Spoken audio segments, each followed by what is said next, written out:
Ah, é? Fernando, como é que tá? Tá me escutando? Ou tá ruim? Fernando não tá me escutando, tudo bem. Deixa eu dar uma pesquisada também, tá vindo um pouco atrasado? Tá. Deixa eu ver como tá a bateria desse fone. É Bluetooth. É Bluetooth. Vamos ver.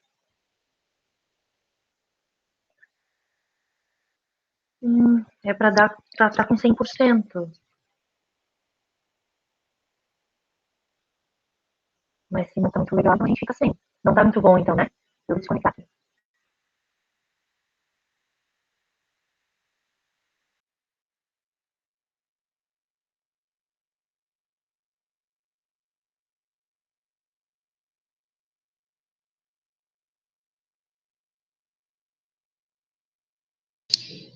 E aí, estão me escutando melhor por aqui? Agora sim. É, fica melhor? Então tá. Não, beleza. Sem problemas. Então tá, gente, deixa eu ver aqui. Bom, já tá gravando, então eu vou apresentar aqui minha tela pra gente poder continuar, que a gente estava na semana passada. Vamos ver.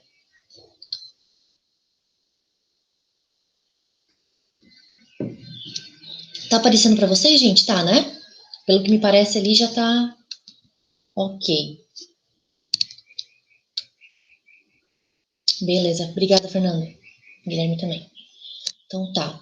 Gente, na semana passada, a gente finalizou a nossa aula tratando dessa.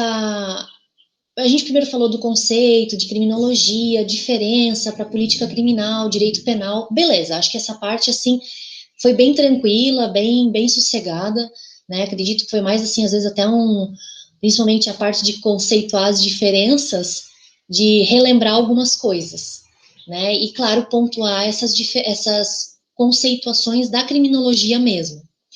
E aí a gente terminou a nossa aula com esse slide perguntando, né? Eu perguntei para vocês, será que no momento que uma pessoa comete um crime, ela está agindo por um certo livre-arbítrio? Então ela escolheu aquilo, ela tem como escolher? Ou será que existe uma certa predeterminação? Ou seja, de pessoas que já são, ou grupos que são já pré-determinados, que, poxa, com certeza absoluta vai ter que entrar para o mundo do crime, né? Então a gente faz aquela comparação, né? Poxa, meu avô era traficante, meu pai era traficante, eu via isso como algo natural na minha vida.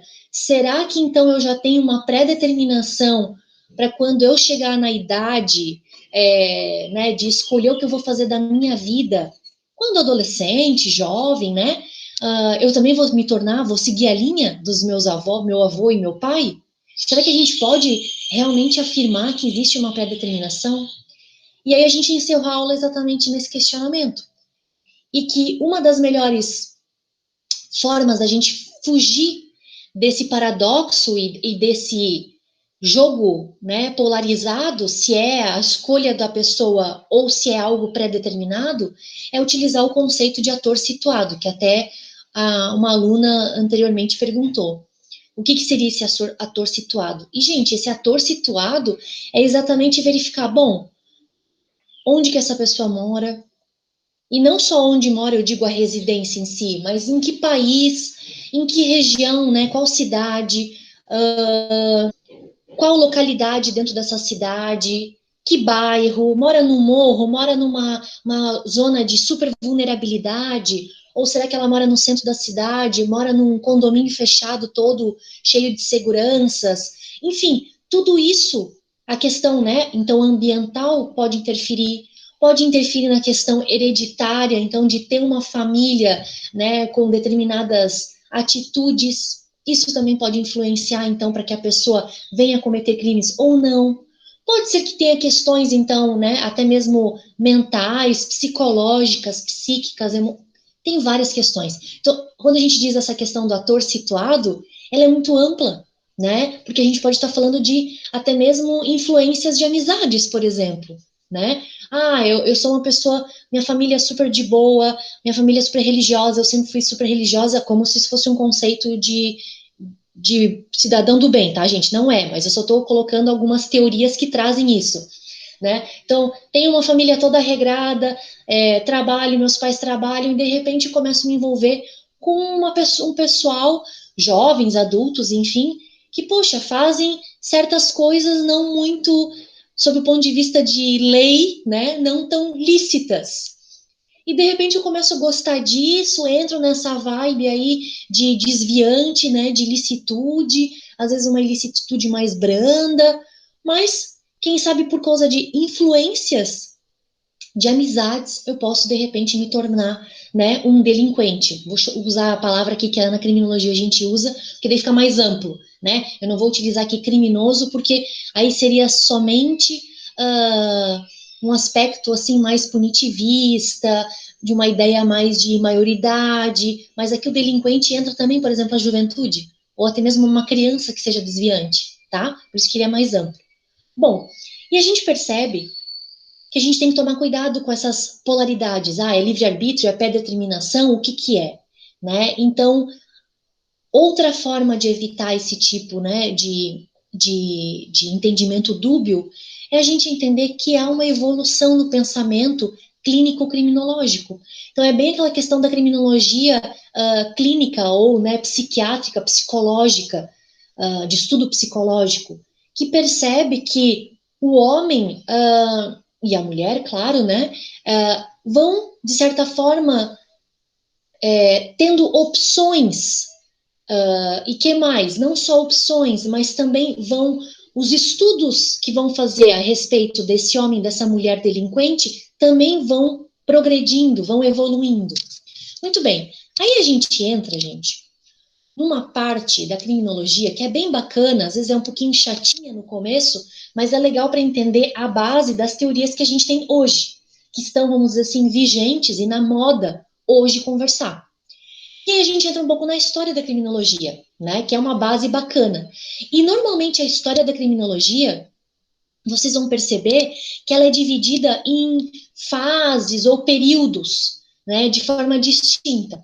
Então, a gente percebe que tem um período que é da antiguidade, que é marcada lá pelos grandes pensadores, Aristóteles, Platão, Sócrates, toda aquela galera, assim, dos filósofos, que vocês já devem ter estudado em filosofia, acredito eu, né, talvez em sociologia, ciência política, que acabavam opinando sobre determinados conceitos, que a gente poderia chamar, gente, de estudo criminológico.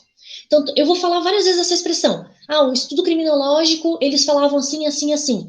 É porque exatamente esses pensadores, esses doutrinadores, estudiosos, eles falavam sobre essas questões, publicavam isso às vezes de forma oral, né, ou até mesmo de forma escrita, e aí a gente diz que, bom, sobre essa questão de delito, do delinquente, as sanções, pena de morte, né, todas essas questões da antiguidade, como que eles se manifestavam? E isso a gente chama de estudo criminológico, tá?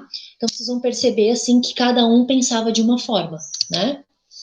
Ah, não, peraí, tem esse quadrinho aqui antes. Então, só a divisão para vocês entenderem.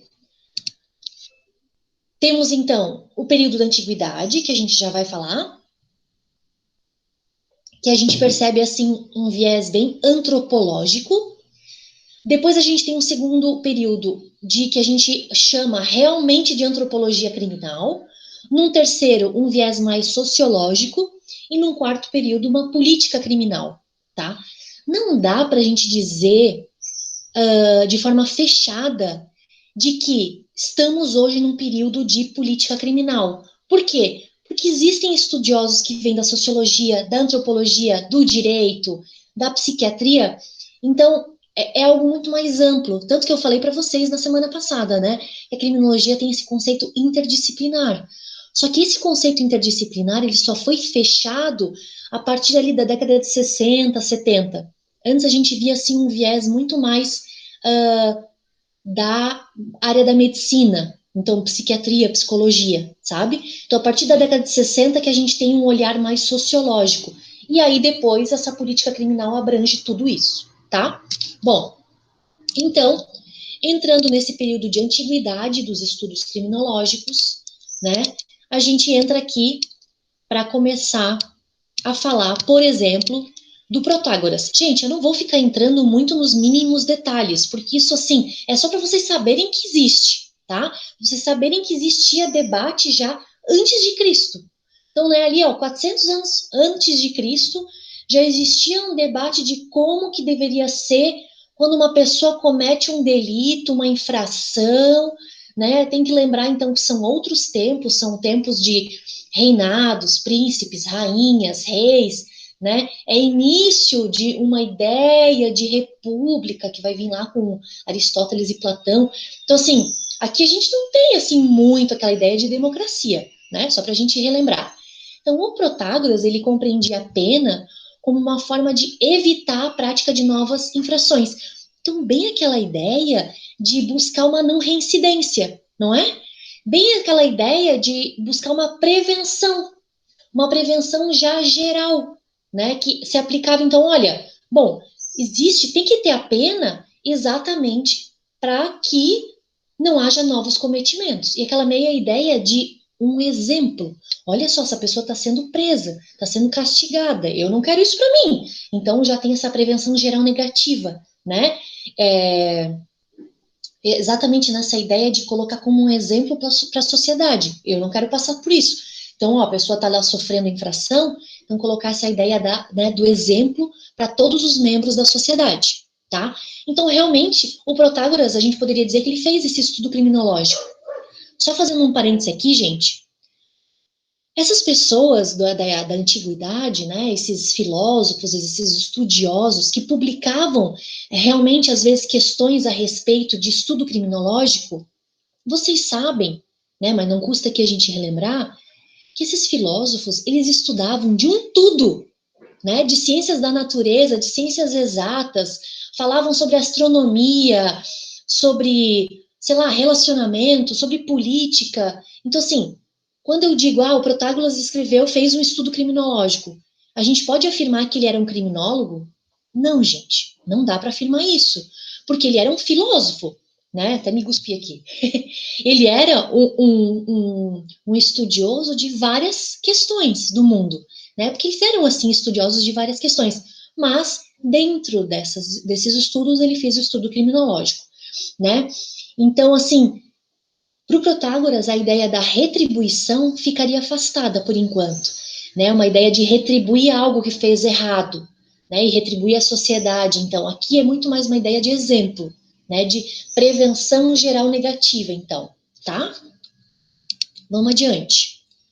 O Sócrates, esse é mais conhecido, né? Aquele que trabalhava com a questão da retórica, né? Sempre respondia aos seus discípulos com novas perguntas. Muito bem. O Sócrates, então, ele vai destacar uma importância da ressocialização. Meu Deus, gente, que loucura, né? Até hoje a gente fala sobre isso, sobre ressocialização e todas as problemáticas que estão ao redor disso, claro. Mas já naquela época, ainda também, né, 400 anos antes de Cristo, o Sócrates já falava disso, né? Na medida em que ele pregava uma necessidade de ensinar os delinquentes a não reiterar a conduta delitiva. Então, também, tanto a ideia da ressocialização, para fazer com que as pessoas que fossem, né, encarceradas repensassem as suas atitudes, para que não voltassem a delinquir, mas, ao mesmo tempo, a gente percebe que há uma preocupação com uma não reincidência. Então, não só ressocializar, mas também buscar uma não reincidência. Eu sei que parece que esses assuntos, essas temáticas, quase que se misturam, mas simplesmente não se preocupar com a não reincidência, você pode simplesmente se preocupar com isso, com mais violência, com mais punição. Agora, se tu se preocupa com a não reincidência e, além disso, fazer uma ressocialização, me parece, né, que é algo a mais, né? Aquela brincadeira, né? Um plus a mais. Então, é interessante que o Sócrates, a gente pode considerar que ele também fez esse estudo criminológico, né?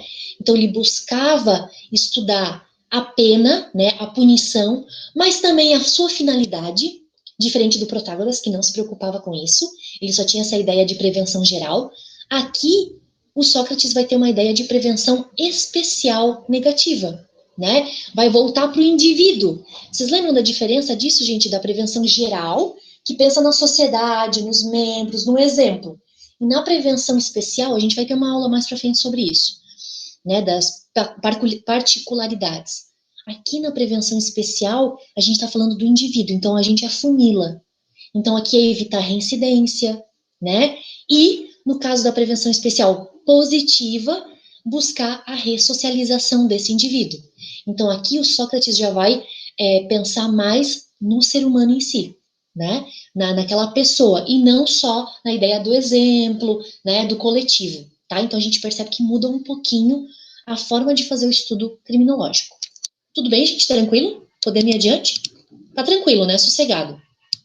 Qualquer coisa, vocês me param aí, né? Faz pergunta no chat. Vocês já sabem como é que funciona, né?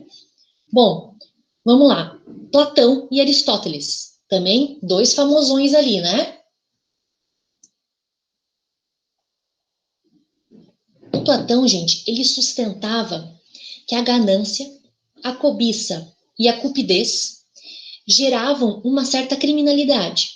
Então o Platão, a gente percebe que ele está muito voltado para a questão patrimonial, sabe? Patrimonial, essa questão da ganância, né, de querer mais. E como eles eram uns estudiosos, assim, bastante voltados para, né, tanto que tem a questão do livro da República, uns estudos voltados para a questão, né, de um iniciozinho de democracia, então todos aqueles estudos políticos que eles fizeram, a gente percebe que eles acabam jogando isso para o mundo da política, mas também para o mundo de uma certa preocupação com o patrimônio, né? Tanto que, não sei se vocês chegaram a ler o livro A República, mas eu lembro que nesse livro, quando eu li durante a faculdade, isso para mim ficou muito marcado. Eu confesso que agora eu não lembro se foi Aristóteles ou Platão que escreveu a República, gente. Quem souber aí me põe no chat para eu relembrar. Mas enfim, um deles escreveu o livro A República e eles afirmam o seguinte, não sei se vocês lembram dessa passagem, que quem deveria votar são simplesmente os homens, nem vou entrar nessa seara de gênero, mas tudo bem, são outros tempos e tal, e homens que tivessem patrimônio, que tivessem bens, ou seja, que tivessem patrimônio imobilizado naquele local.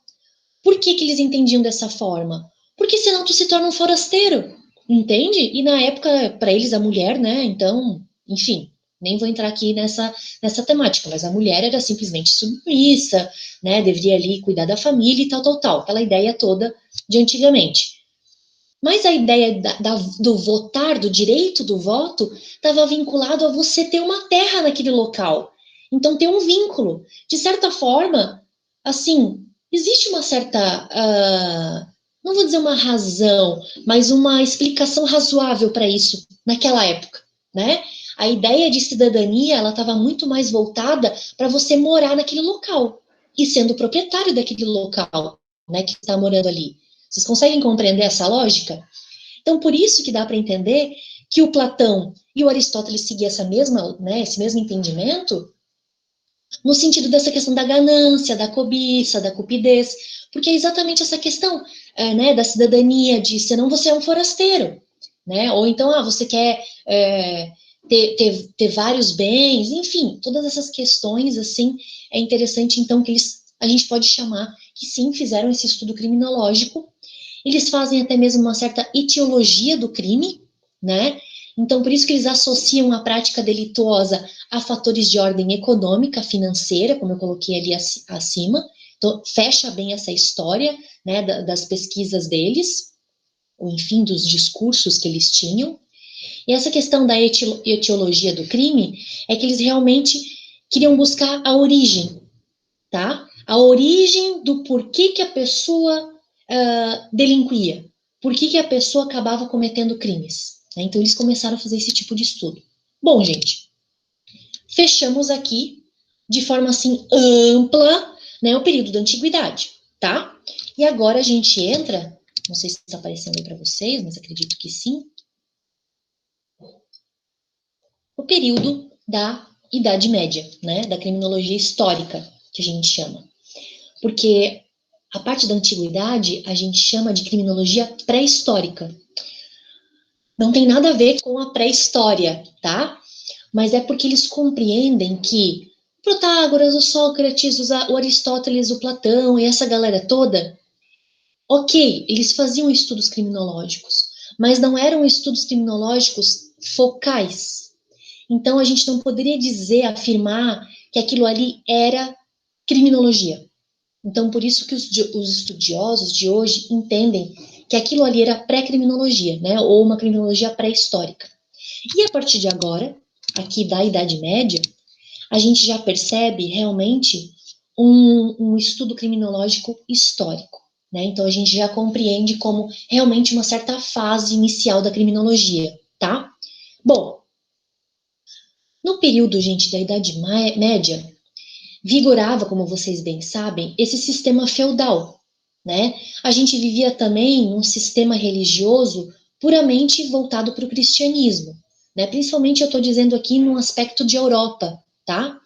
Né? Que era onde mais ou menos ali os estudos eram, né, publicados, se afirmava como estudo criminológico de forma assim ampla, era na Europa, tá? Então por isso que é importante colocar ali que o período da Idade Média a gente está falando de Europa feudal, de Europa cristã, né?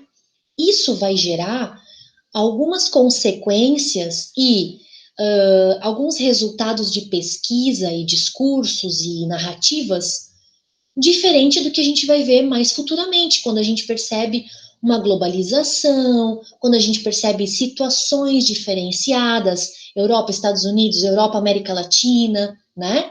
Europa, mundo oriental. Então a gente percebe que há uma grande diferenciação. Bom, a gente vai perceber que nessa época feudal, enfim, da Idade Média, a gente vai ter alguns doutrinadores que vocês devem ter estudado em História do Direito, né, e outras disciplinas mais iniciais, que são da área religiosa, como, por exemplo, São Tomás de Aquino, né?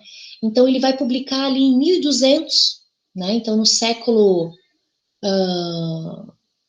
12, 13, por ali, né? Ele era considerado um precursor da justiça distributiva, né? Então ele se preocupava muito de dar a cada um um certo grau de igualdade, né? Então, de ter essa distribuição, ele já se preocupava com isso.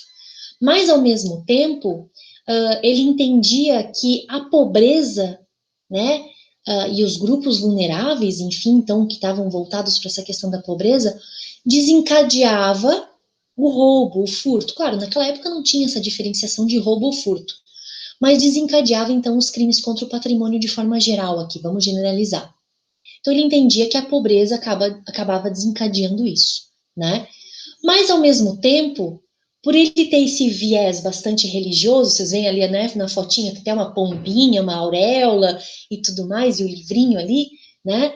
Então, o São Tomás de Aquino, ele também, ao mesmo tempo, defendia o furto famélico.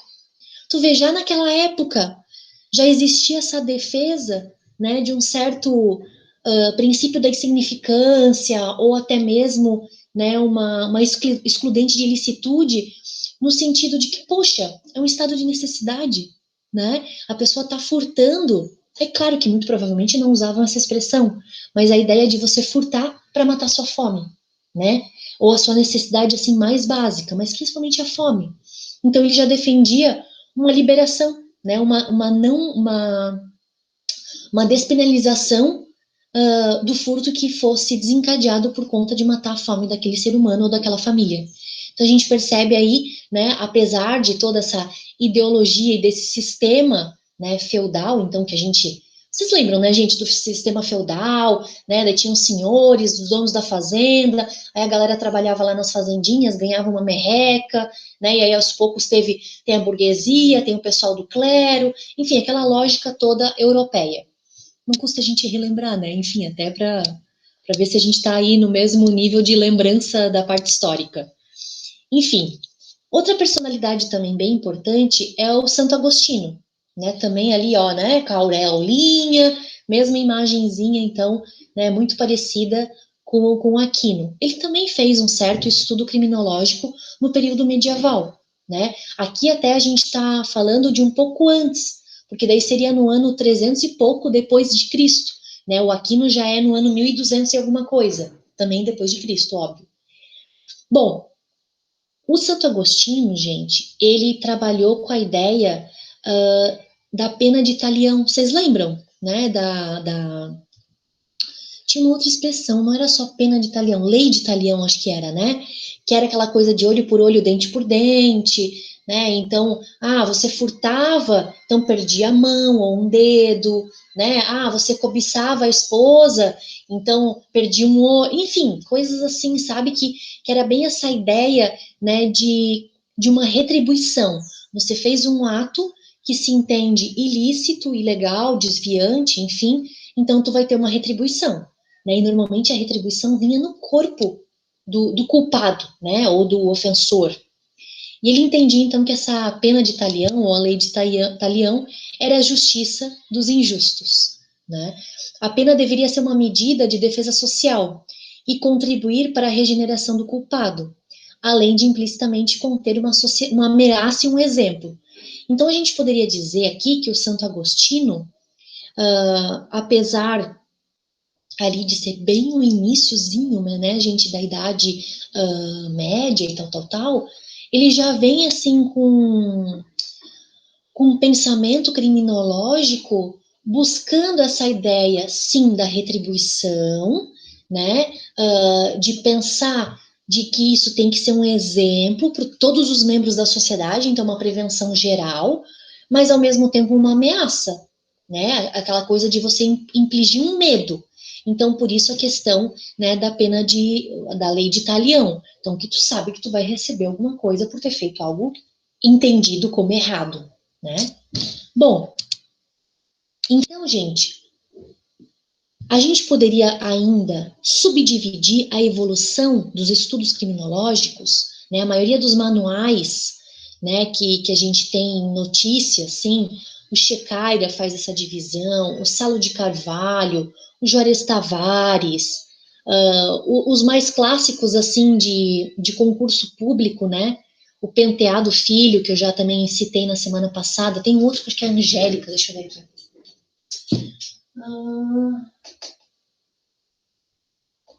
Não sei. Não, essa aqui.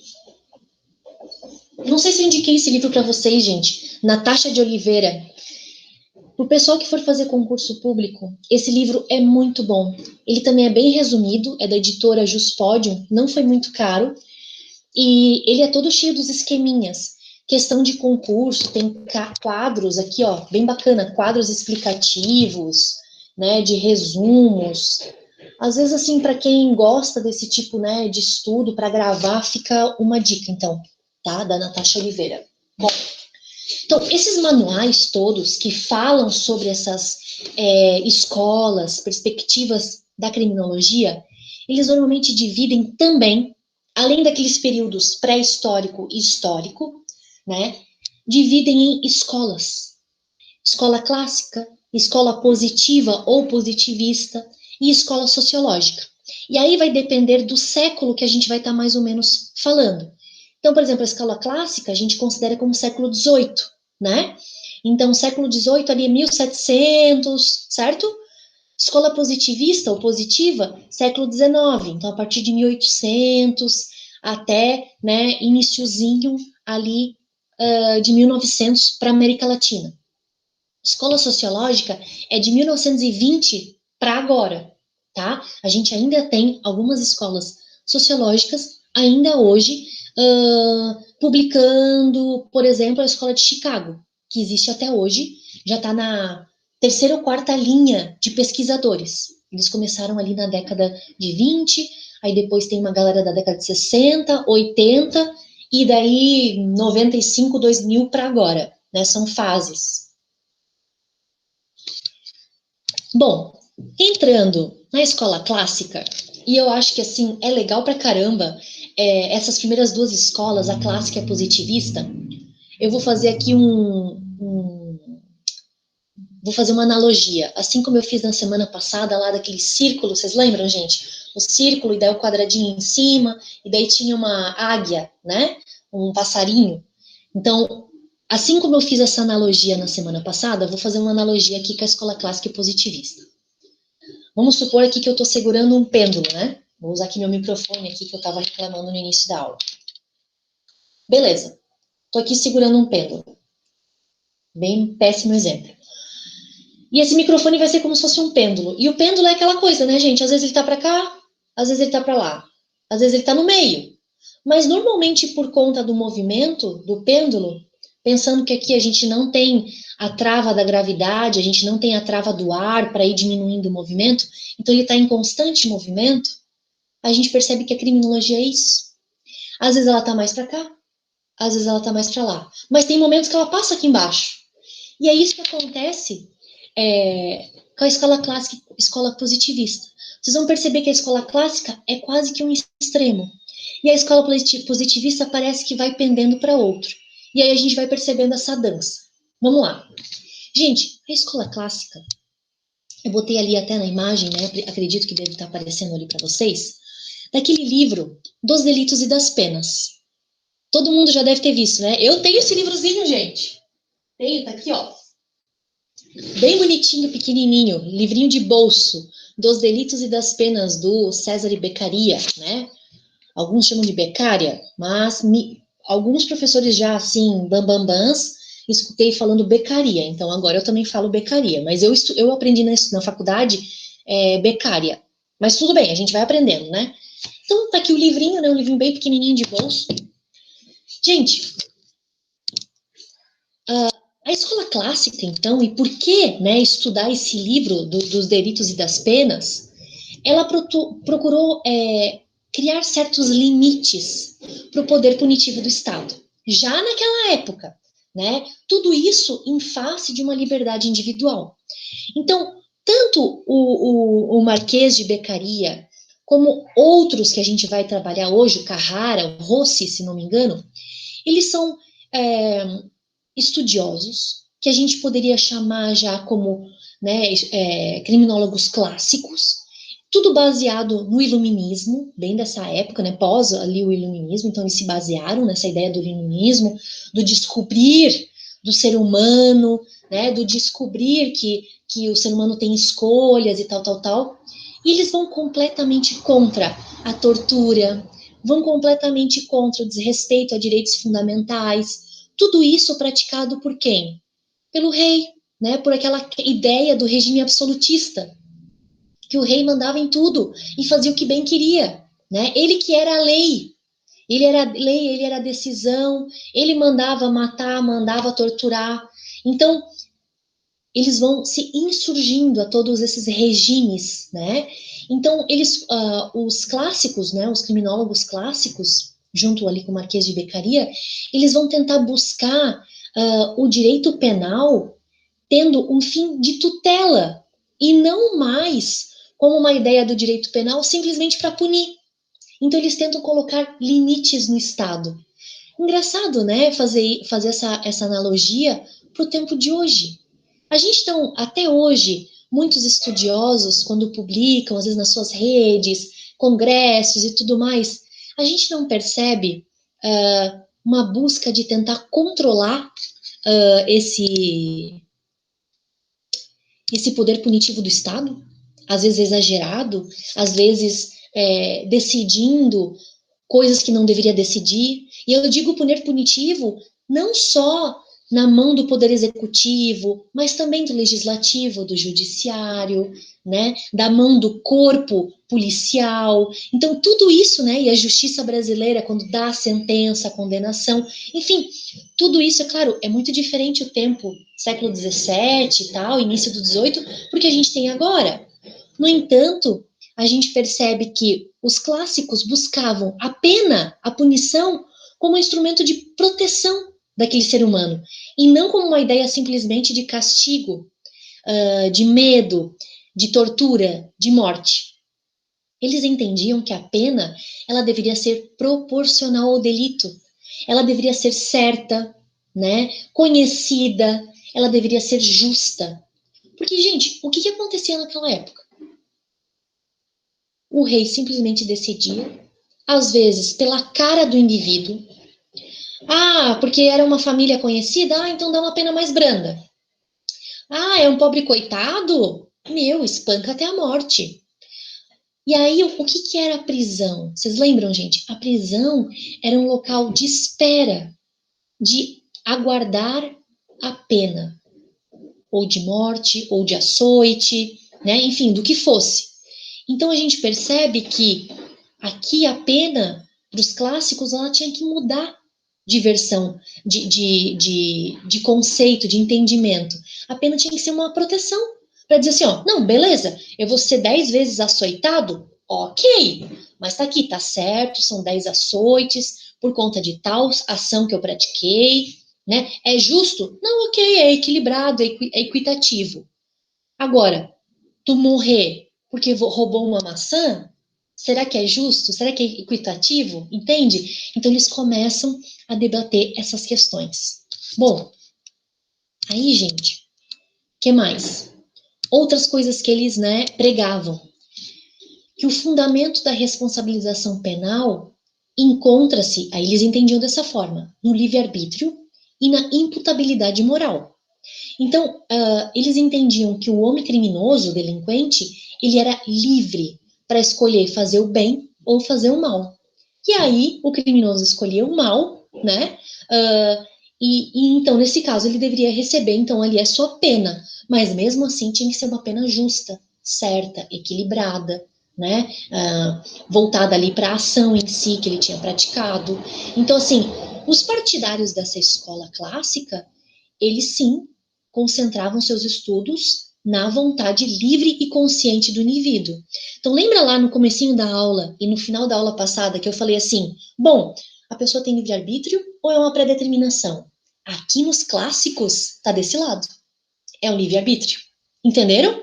A gente vai ver que na positivista é totalmente aqui do outro lado. É pré-determinação. Pré-determinação. Bom, além disso, a pena é uma resposta objetiva à prática do delito.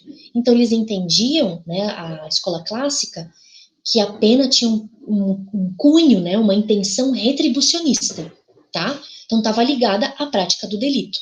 Não tinha uma ideia de ressocializar, não tinha uma ideia, né? Não, era para retribuir o ato delituoso. Eu botei até ali uma imagem, gente, de repente, né, de uma bruxa, de uma mulher, enfim, mas provavelmente essa ideia das bruxarias, né, da bruxa tinha muito antigamente, caça às bruxas, então ela tá ali, né, amarrada, com o olho vedado, e aí ou ela vai receber ali enfim, uma espadada ali no pescoço, ou parece que tem até ali um fogo ali atrás, né, talvez até morra depois na fogueira, não sei. Então, essas punições, a justiça era muito pública, né? Realmente todo o desenrolar da punição ela era feita de forma explícita, pública, né? Para todo mundo ver. Era um espetáculo, né? Para a população. Por isso que ao mesmo tempo, sim, a pena tinha esse cunho retribucionista, mas se percebia também que por ser um espetáculo existia essa questão do exemplo, né? De ser um exemplo. Bom, vamos lá. O principal nome que a gente pode vincular à escola clássica, com certeza, é o Marquês de Beccaria, né? Cesare Beccaria. Mas a gente tem outros adeptos, também importantes, que também publicaram nessa mesma época, que é o Carrara e o Rossi. Gente, essa galera, né, esses três, o Beccaria, o Carrara e o Rossi, eles publicavam especialmente na Itália e na França, tá? Nesses dois países, assim, particularmente, tá? Tá, professora, mas ninguém publicava na Alemanha, né, nos outros países? Não, a gente não pode dizer que eles não publicavam, mas não era tão divulgado. A gente percebe hoje em dia que sim, existia publicação. Tanto que, vou fazer um parênteses aqui, tá? Tanto que tem um livro Ai, deixa eu procurar, eu tenho aqui, peraí. Esse aqui, ó. do Zaffaroni, é um livro que ele publicou ano passado, foi bem legal, assim, tá vendo que tem uma mulher aqui? Vocês conseguem observar? Bem triste, assim, né? Então, é a bruxa, aqui é o caso da bruxa, e ela vai morrer na fogueira. Aí, o livro dele é O Nascimento da Criminologia Crítica. E aí, o Zaffaroni, ele fala sobre, até fiz um videozinho no Instagram sobre esse livro, porque, poxa, é um livro muito bacana. Ele fala sobre um livro do Cautio Criminalis, que o Friedrich Speer escreve, deixa eu ver qual que é o ano que ele escreve, gente, eu não vou lembrar agora de cor, 1630. Então é bem nessa época, ok, da Idade Média, né, mas a gente já está entrando ali no século XVII. Então, nessa mesma época que o Speer escreve na Alemanha, falando sobre a caça às bruxas, que ele era completamente contrário, né? E aí o Zaffaroni fez toda uma pesquisa, gente, meu, super legal, ele descreve a pesquisa no livro dele, para resgatar, né, todos esses estudos ali do Friedrich Speer. Não sei, eu acho que é mais ou menos assim que se fala, tá? Porque como é alemão, então deve ser mais ou menos isso. E aí ele fala mais ou menos na mesma vibe do Marquês de Beccaria, do Carrara e do Rossi, só que eles são, né, Itália e França, e aqui é na Alemanha. Então a gente percebe, gente, olha só que loucura, que nessa época ali do século XVII, a Alemanha foi o país, entre aspas, né, a região ali, né, da Germânia, porque era outra ideia, né, a Alemanha era meio diferente, não é o que é hoje. Era o país que mais matava mulheres, sob a justificativa de feitiçaria, bruxaria. Então foi o país, assim, que mais matou ali naquela época da Idade Média, teve a maior caça às bruxas, mais do que até na Inglaterra e nesses outros países que o Beccaria, por exemplo, atuava. Eu não sabia disso, assim, fiquei sabendo lendo esse livro do Zaffaroni. Então, bem interessante. Bom, voltando aqui. Desculpa se eu faço esses parênteses, mas às vezes é legal para ter essas relações, né, de outras temáticas. Bom, o Beccaria e o Carrara e o Rossi, eles fizeram surgir um movimento que a gente pode chamar de realmente um movimento humanitário, né, em relação a essa ideia do direito punir, do direito de punir estatal, né, então de questionar essa punição estatal, como ela era feita. E eles, além de se inspirarem, sim, nos iluministas, né, a gente percebe que eles se inspiraram também em filosofias estrangeiras, como, por exemplo, do Montesquieu, do Hume, do Rousseau, né, que vocês já devem ter ouvido falar, com certeza. Então, essa ideia, né, contratualista, de direito igualitário, movimento humanitário, mais liberal, né, de dar mais poder para a população, tirar um pouco o poder do Estado, e voltado também para o individualismo, ou seja, protegendo os direitos fundamentais, é algo que vai surgir, então, nessa escola clássica, né?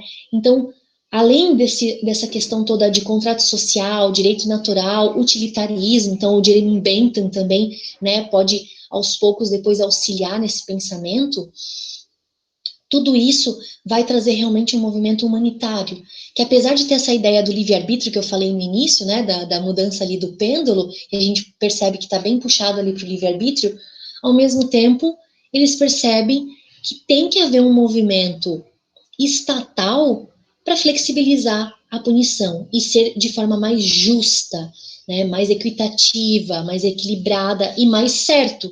Porque muitas das vezes o julgamento ele era tipo às escuras, nem se sabia, né, de onde que vinha a pena. Às vezes a pessoa era botada na fogueira ou sendo enforcada, ou esses métodos, né, medievais de punição, e a pessoa às vezes não sabia nem pelo que ela estava recebendo a punição. Então, assim, zero publicidade do processo, né? Essa galera, né, do movimento da escola clássica, eles defendiam um direito penal do fato, não um direito penal do autor. Interessante isso, né? Já naquela época. Então, aqui, gente, a gente tem um direito penal que tem que estar tipificado em alguma norma, não pode ser o bel prazer, né, do rei, do senhor feudal, quem seja. E um princípio da taxatividade, né? A gente tem que estar isso previsto numa norma, e a norma diz: roubo, punição, 10 chibatadas. Ok. Assassinato, né? Homicídio, tal, e assim por diante. Mas tinha que estar né, de alguma forma, isso explícito em alguma norma. Bem, beleza. O livro, né, do Marquês de Beccaria, então, dos Delitos e das Penas, ali, que foi publicado em 1764, ele vai ser meio que uma mola propulsora para essa nova forma de pensar o sistema punitivo. Foi tipo assim, gente, foi uma quebra de paradigma. Quando ele publicou, assim como o Friedrich Speer, que eu falei para vocês, que fez o livro Cautio Criminalis, né, que é bem exatamente expondo toda essa crueldade, né, da Alemanha em cima das mulheres e tudo mais, a gente percebe que, tanto que o Friedrich Speer, quando ele publica, gente, ele não coloca o nome dele, ele faz de forma anônima. E o Beccaria, na primeira vez que ele publicou, ele também deixou de forma anônima, porque era muito medo, gente, medo de represália, medo de ser, né, levado para a forca, para a fogueira, porque tu estava indo contra o Estado ali imposto, né? Então, claro, depois foi publicado o nome junto e tal. Bom, apesar de ter uma abordagem bastante filosófica no livro, a gente percebe que o Beccaria ele era totalmente contra os excessos, né, marcados ali por esses regimes absolutistas. Ele tenta dar um ar humanizado para as penas, né, por conta do cometimento de infrações penais. Ele era completamente contra a pena de morte, por exemplo, né? Então, assim, ele era muito mais favorável a ter uma prisão com a ideia mais, né, de encarceramento para a pessoa ficar lá, cumprir o pronto, né, privação de liberdade por tempo determinado, o que a gente tem hoje de sistema, e não que a prisão fosse um momento de espera para receber a punição. Então eles começam a questionar essa questão da tortura em si, né? Claro, salvo em caso de guerra. Aí o Beccaria e o Carrara e o Rossi, eles, principalmente, né, italianos lá, os três, eles achavam que era possível, daí nesse caso, ter as exceções, tá? Bom, algumas expressões, né, do texto, assim, que a gente pode pegar para relembrar. Que o réu não deveria ser julgado por um tribunal parcial, ou seja, um princípio voltado para a imparcialidade dos juízes, né? Que deve preponderar a publicidade do processo. Então, eles eram contra os julgamentos secretos. A pessoa tem que saber por que está ali presa, tem que saber por que está sendo punida, tem que ter publicidade do processo, né? Então, e também eram contra acusações secretas. Por que acontecia? Tudo bem, hoje a gente tem um promotor de justiça, a gente tem um assistente de acusação representando ali a vítima, né? A gente sabe quem que está processando o réu, o acusado, o delinquente. Mas antigamente, gente, às vezes acontecia de vir por uma denúncia completamente anônima.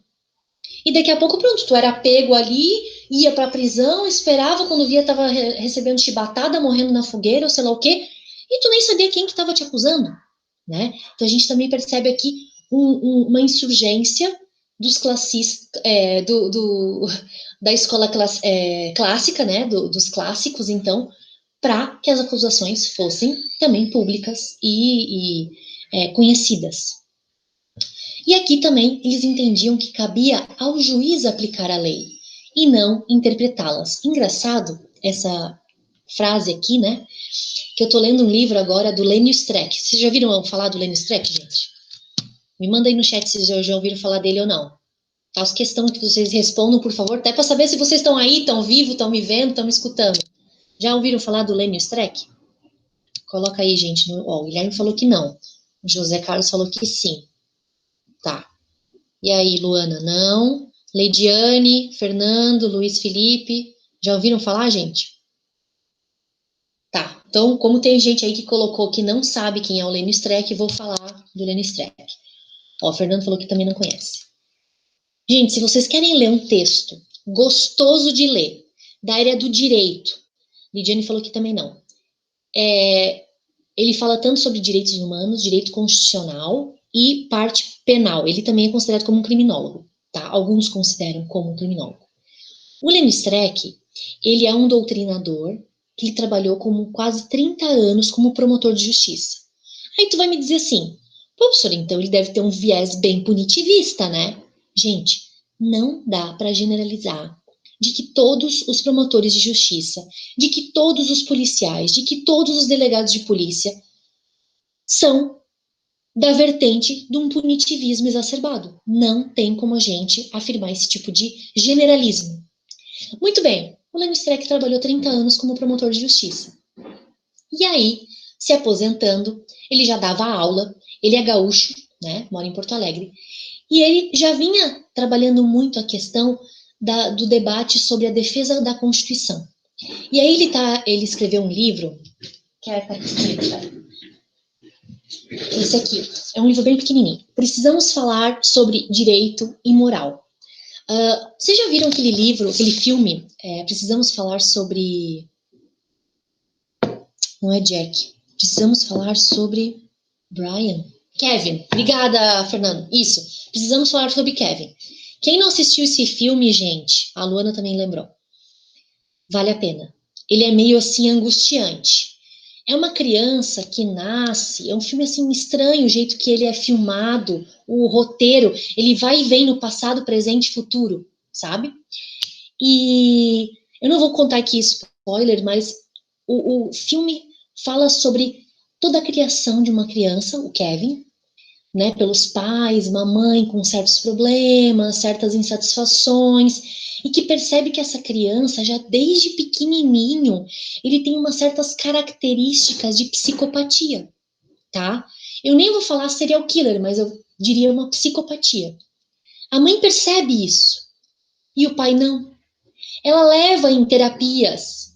Não, a criança é perfeita, sabe? Então, por isso precisamos falar sobre Kevin, porque realmente, assim, precisava de alguém auxiliar essa mãe para despertar que realmente essa criança precisaria de um auxílio psicológico e tal, psiquiátrico, talvez. Bom, fiz esse parênteses porque daí o Lênin Streck escreveu esse livro, Precisamos Falar sobre Direito e Moral. E aí, gente, e é engraçado que ele até menciona o livro, tá? Ou o filme, que eu acho que é baseado num livro, se eu não me engano. Acho que é. Bom, tá na Netflix e eu acho que tem também esse filme na Amazon e no YouTube, porque é um filme de 2011, se eu não me engano, então é possível conseguir assistir, tá? Fica aí, ó, para quem quiser, tarefinha pro final de semana, né? Dica de filme. Bom, quem não assistiu, né? Claro. E aí, gente, o Lênin Streck vai trabalhar sobre a dificuldade que a gente percebe no nosso país. E aí, essa frase do Beccaria, de que quem tem que aplicar as leis é o juiz, mas apenas aplicá-la e não interpretá-las, né? Vai muito ao encontro do que o Lênin Streck fala sobre essa mistura que a gente vê no nosso país de moral, política, economia com o direito. E ele entende que esses três mundos não podem suplantar, não podem substituir o direito. O direito sempre tem que estar em primeiro lugar. Então, se a Constituição diz tal, tal, tal, tal, tal, não pode vir a moral. E o que é a moral, gente? Às vezes, assim, é a movimentação da sociedade. Exatamente, José, perfeito. Eu já vou entrar nessa situação. A gente não pode entrar no que a sociedade entende que é bom. A gente não pode entender o que os repórteres nesses jornais que se manifestam opinativamente acham que é o certo, para mudar e interpretar a lei com base nisso. Sendo que o direito, que a Constituição, que as normas dizem de forma diferente. E isso é muito perigoso, porque gera o quê? Gera um ativismo judicial. Aí o Lênin Streck traz vários exemplos atuais, do tipo assim, vou entrar agora para vocês verem como a criminologia é muito mais ampla do que só crime. Muito recentemente, de uns tempos para trás, 5 anos no máximo para cá, a gente vem percebendo uma flexibilização do conceito do que é família. Há muito tempo, família era pai, mãe, filhos. Ou no máximo ali, né, pai e mãe. Hoje em dia, família pode ser, é o pai afetivo, é o pai social, é o pai emocional, é o pai biológico. Não, mas então eu tenho na minha certidão de nascimento 6 pais e tá tudo bem. Não, eu fui criado pelos meus avós, então eu quero que na minha certidão esteja o nome dos meus avós. E isso está totalmente contra o que diz a Constituição e o Código Civil. Eu tô falando de forma genérica, tá, gente? Não tô entrando aqui nos meandros. Mas a gente tem alguns tribunais que vão pipocando decisões ativistas, dizendo: poxa, mas a sociedade quer isso. A gente tem que atualizar o direito. Então, a gente vai dar uma decisão com base no pedido. E aí, daqui a pouco, uma criança tem 6 pais. Eu tô dizendo pai, pai e mãe, tá? Sei lá, tem o pai e a mãe biológicos, mas aí a mãe se divorciou, tem um pai que é o padrasto, então vamos botar o nome dele mesmo, mas daí, na verdade, se descobre por um exame de DNA que aquele pai biológico não é o biológico, é um terceiro, então ele tem 3 pais, mas daí, de repente, morre a mãe, é criado pelos avós, daí tem 6 pessoas na certidão de nascimento. Gente, isso pode ser muito lindo. Até o Lenny, eu tô usando as palavras do Lenny Streck. Isso pode ser muito lindo, isso pode ser muito fofo. Ele fala essa palavra, gente, fofo. Decisões fofas. É lindo, que legal. Isso pode gerar consequências patrimoniais, previdenciárias, que a gente às vezes nem imagina, que a gente ainda vai viver, talvez já está vivendo em alguns casos, né? E isso vai, infelizmente aqui com a coroa da moral, contra o que diz o direito. O direito não diz isso, que tu pode incluir todas essas pessoas, né? Ah, professora, mas de repente a Constituição está sendo meio preconceituosa, ultrapassada, tal. Bom, aí a gente tem as emendas constitucionais, né, gente? Aí a gente tem todo um processo legislativo para poder mudar a Constituição, que é o que o Lênin Streck informa. Não é o judiciário que tem que vir e impor de cima para baixo, agora o avô pode ser pai, e vamos mudar a certidão da criatura. Vocês estão entendendo o que eu estou querendo dizer? Às vezes são atitudes que vêm de um ativismo judicial que às vezes pode dar muito certo. E pode ser que nesses casos da família que eu estou falando, o caso, tenha dado super certo. Mas a gente sabe que em outros casos pode acontecer um problema seríssimo. Um exemplo, essa questão discutida no direito criminal, processo criminal, de ter a prisão já em segunda instância, sem ter transitado em julgado. Se a gente avaliar sob o ponto de vista político e da moral, cara, manda prender todo mundo. Algumas vertentes. Outras, não pode, porque não tá certo e tal. Será que essa discussão é no âmbito do direito ou no âmbito político e moralista? Tem que tomar cuidado, porque na Constituição diz uma coisa, diz que só pode ter prisão depois de transitada em julgado. Bom, o judiciário vem modificando, já foi para um lado, já foi para o outro, já foi para um lado, já foi para o outro. Será que é papel do judiciário, gente, decidir isso? Será que a gente não deveria, então, se for o caso, queremos mudar? Ok. É um posicionamento? Beleza. Vamos, então, fazer uma emenda constitucional e mudar isso? Agora, eu acho muito bacana, fazendo aqui um parênteses, esse viés do Lênin Streck, e como eu falei, eu lendo ele, parece que eu estou vendo ele falar, porque ele é bem assim, caricato, né? Então, ele fala que ele é um dinossauro, porque ele realmente dá aula falando dos clássicos. Ele não gosta de ficar dando resumão, diquinha de concurso. Ele diz isso, que isso é para o pessoal dos cursinhos, que ele, no curso de Direito, fala dos clássicos. Muito bem. E aí, quando ele fala dessa tese, né, essa questão da proteção do direito, e que ele pergunta assim, bom, se a gente quiser daqui a pouco substituir a moral, política e economia, né, os 3 temas que eu falei antes, pelo direito, e é mais ou menos o que está acontecendo hoje no nosso país, e ele afirma isso nos livros, ele publica muito naquela coluna Consultor Jurídico, acho que é isso, acho que é, né, Consultor Jurídico. Quando a moral e a política e a economia errarem, quem que vai corrigir a eles? Se a gente já abriu mão do direito. Então a gente abre mão do Estado democrático de direito em nome de uma posição entendida como maioral, entendida como mais politicamente correto ou economicamente mais interessante. Mas será que a gente não, aqui nós como juristas e vocês como futuros juristas, será que a gente não tem que sempre proteger o direito? Enfim, então eu fiz toda essa ladainha, mas que realmente é um autor muito bom, um doutrinador bem bacana para ler, acredito que de repente aos poucos vocês vão o conhecendo, para fechar com essa ideia do Beccaria, que ele entende que o juiz ele tem que aplicar o que está na lei. Claro que tem as fontes do direito, professora, mas daí na lei não diz, então usa analogia, usa não sei o quê, usa os costumes, tá tudo certo. Mas o problema é quando a gente começa a liberar para que o juiz vire um intérprete da lei, né? Nos sistemas processuais penais, a gente tem o sistema acusatório, né? E o sistema inquisitivo ou inquisitório. O inquisitório, o juiz pode fazer tudo. Pode mandar prender sem ninguém ter pedido de ofício, o juiz pode entrar com um processo e denunciar, pode condenar sem prova, porque ele pode fazer o que ele bem quiser, porque é um sistema inquisitivo. No sistema acusatório, que começou a valer, né? Não, com certeza, Luiz Felipe, é o que a gente está, né, discutindo. Tudo que eu estou falando aqui de 1700, a gente pode trazer para hoje, né? Eu acho que isso que é o legal da criminologia.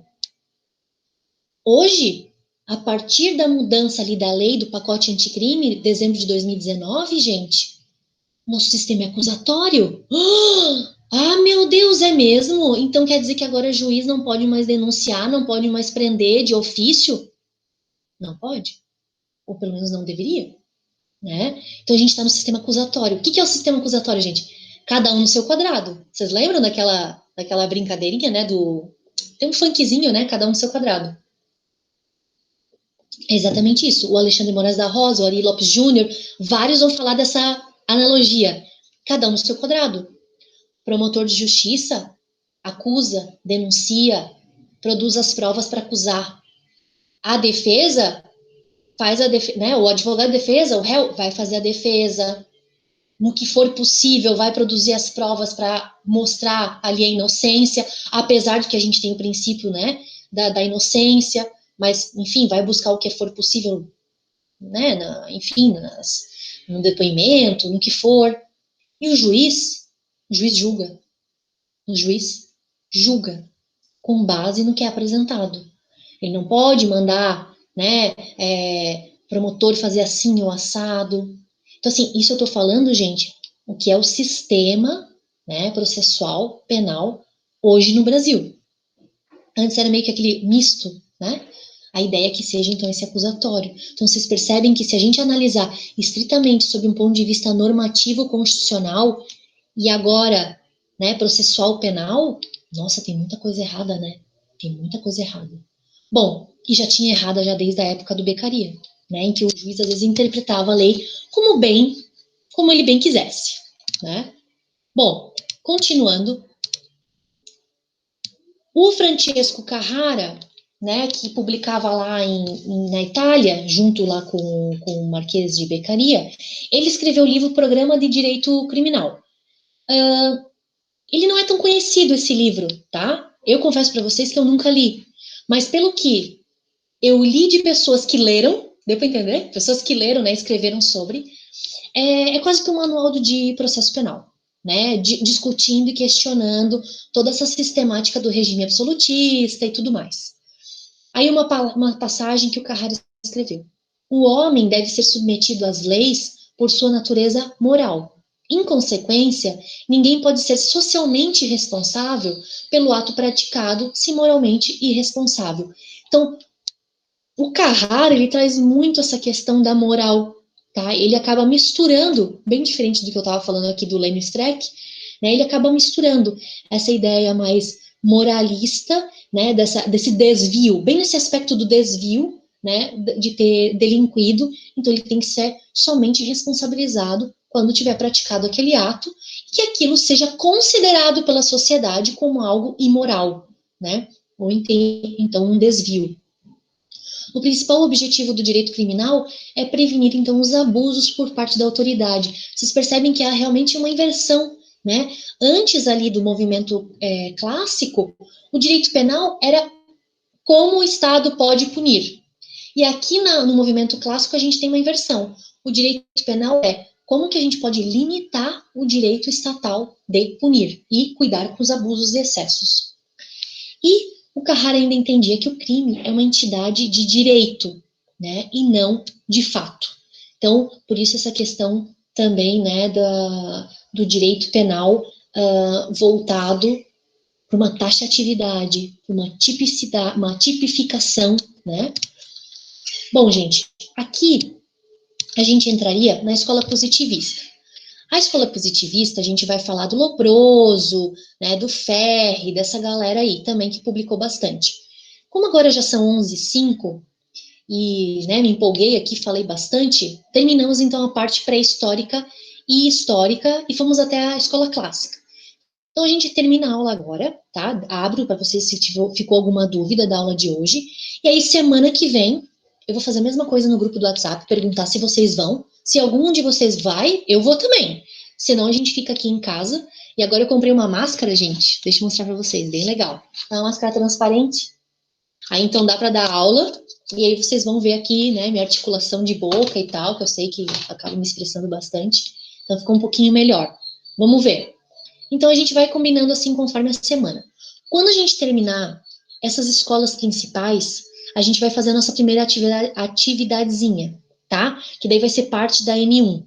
Mas fiquem tranquilos que é uma coisa bem tranquila, a gente vai fazer um mapa mental, eu explico para vocês como que vai ser, e aí vocês colocam palavras-chave, eu mando um exemplo de como funciona uma mental, e aí vocês ficam bem livres. Podem também utilizar o Padlet, não sei se vocês já ouviram falar, é um aplicativo que dá para utilizar, que é como se fosse assim, uma linha de tempo que dá para fazer mapa mental. É bem bacana. Aí eu também mando para vocês o link para vocês aprenderem, quem tiver vontade de fazer. Tá bom, gente? Beleza? Vou parar aqui a minha apresentação. Ficou alguma dúvida? Tudo certo? Então tá. Beleza, gente. Então uma ótima semana ainda para vocês. Daqui a pouquinho eu já mando lá no Class a aula gravada. Tá bom? Beleza, um abraço então, gente. Vou parar aqui a gravação.